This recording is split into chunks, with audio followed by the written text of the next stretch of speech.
Oi, pessoal, tudo bem? Hoje nós vamos falar sobre feedback.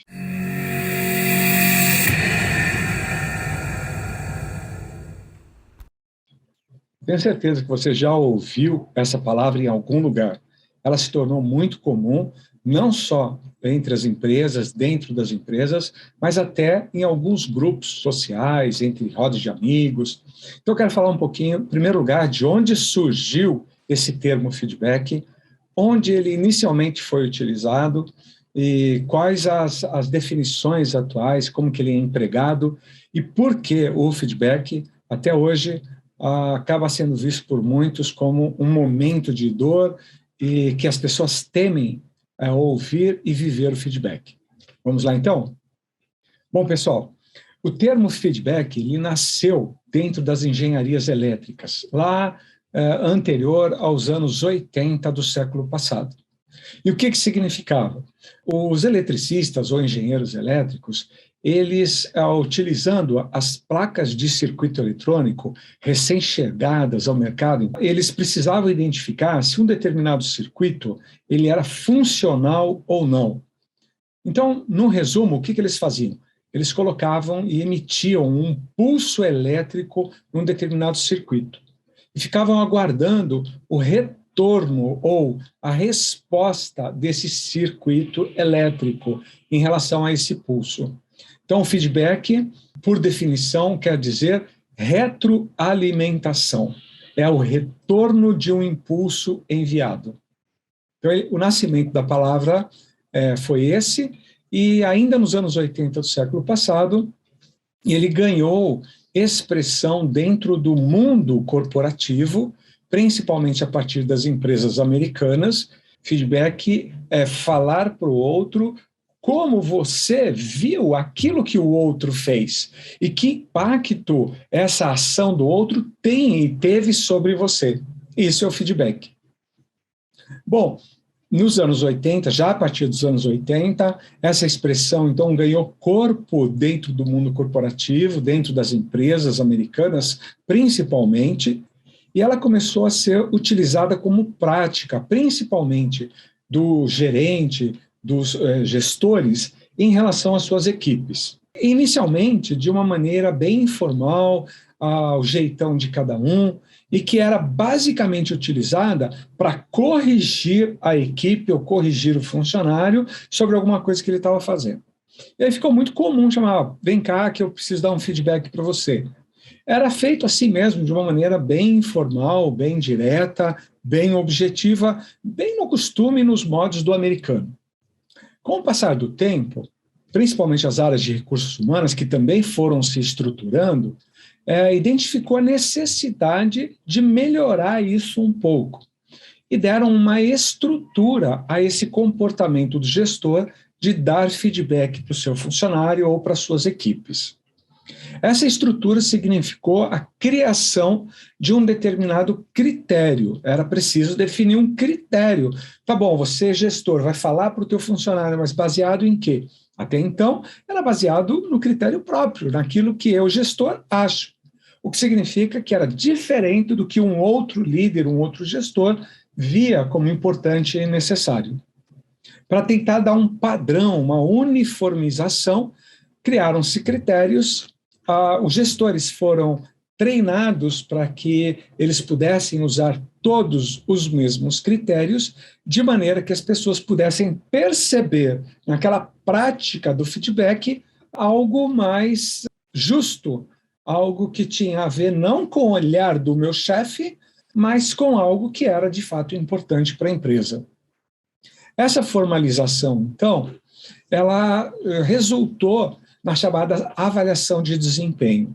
Então, o feedback foi implantado a partir dos sistemas de avaliação de desempenho usados nas empresas americanas inicialmente, que depois se espalharam pelo mundo através das suas unidades em cada país, em cada ponto do globo. Bom, houve um momento muito forte onde essas estruturas estavam muito presentes. A gente tem empresas como a IBM, a GE e outras organizações que geraram, inclusive, modelos de como fazer a avaliação de desempenho com o uso do feedback. essa prática ela se disseminou grandemente no mundo corporativo e hoje é algo amplamente conhecido e aceito. Quando você ouve falar feedback, você já sabe que alguém quer falar para você alguma coisa. O problema disso tudo é que normalmente se utilizava o feedback somente para correção. E isso causou um momento muito estressante nessa interação gestor-colaborador. Porque quando tinha um momento de feedback, o colaborador sabia que ele ia ser corrigido por alguma coisa que ele fez. Então, necessariamente, era um momento de dor, era um momento de desprazer, onde ele ia ter que ouvir uma coisa negativa a respeito dele. Quando você soma esse tipo de comportamento ao comportamento de gestores não preparados para dar feedback, isso cria, de fato, um cenário quase que hostil para as pessoas, para os funcionários, as equipes em si. Muitas empresas, como essas grandes multinacionais americanas, adotaram isso por muito tempo.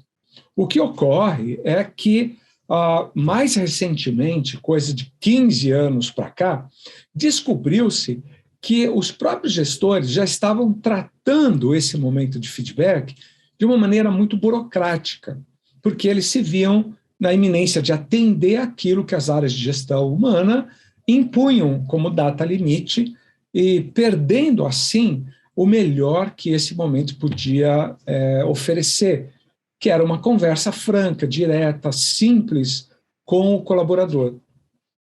Mais recentemente também, coisa de 20 anos para cá, acrescentou-se ao momento de feedback, além da correção, o desempenho positivo, ou seja, tinha-se como prática, então, iniciar a conversa de feedback falando para o colaborador aquilo que ele tinha realizado de positivo aos olhos de gestor.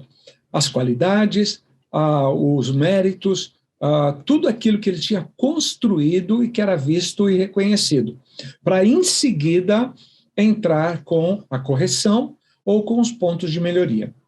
Infelizmente, essa prática também não chegou a reabilitar o comportamento de feedback do gestor e colocar na mão dele uma ferramenta de fato valiosa, que é a oportunidade dessa interação.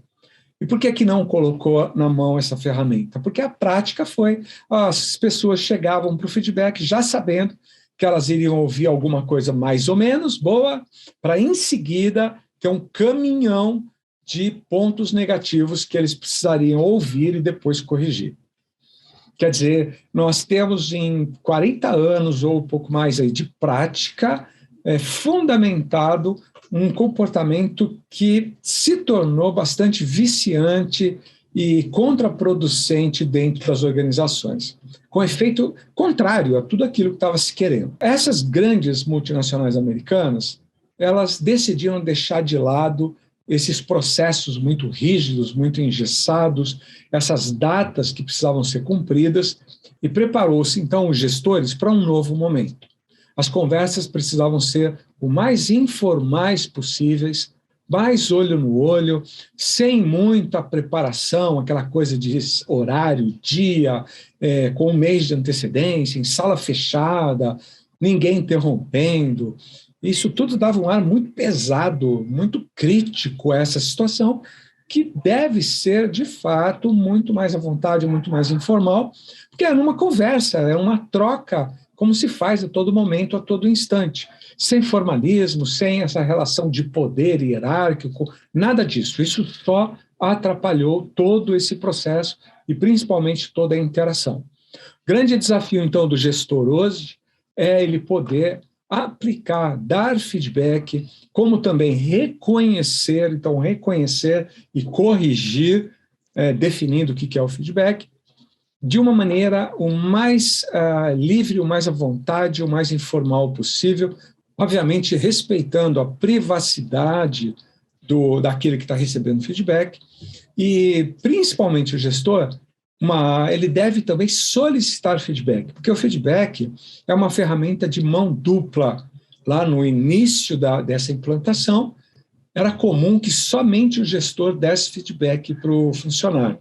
Hoje já se sabe que é importante ter esse canal de mão dupla, onde o gestor também recebe feedback da equipe, recebe feedback do cliente, recebe feedback do seu superior imediato. Então, essa mão dupla, essa abundância de feedback, ela é muito positiva, porque o feedback necessariamente ele é dado de uma forma a saber aquilo que faz bem, que deve continuar fazendo, e analisar pontos que, de fato, precisam ser melhorados, tanto para o desempenho pessoal e para o estímulo de novas competências, quanto também para aquilo que é o cumprimento dos objetivos da organização.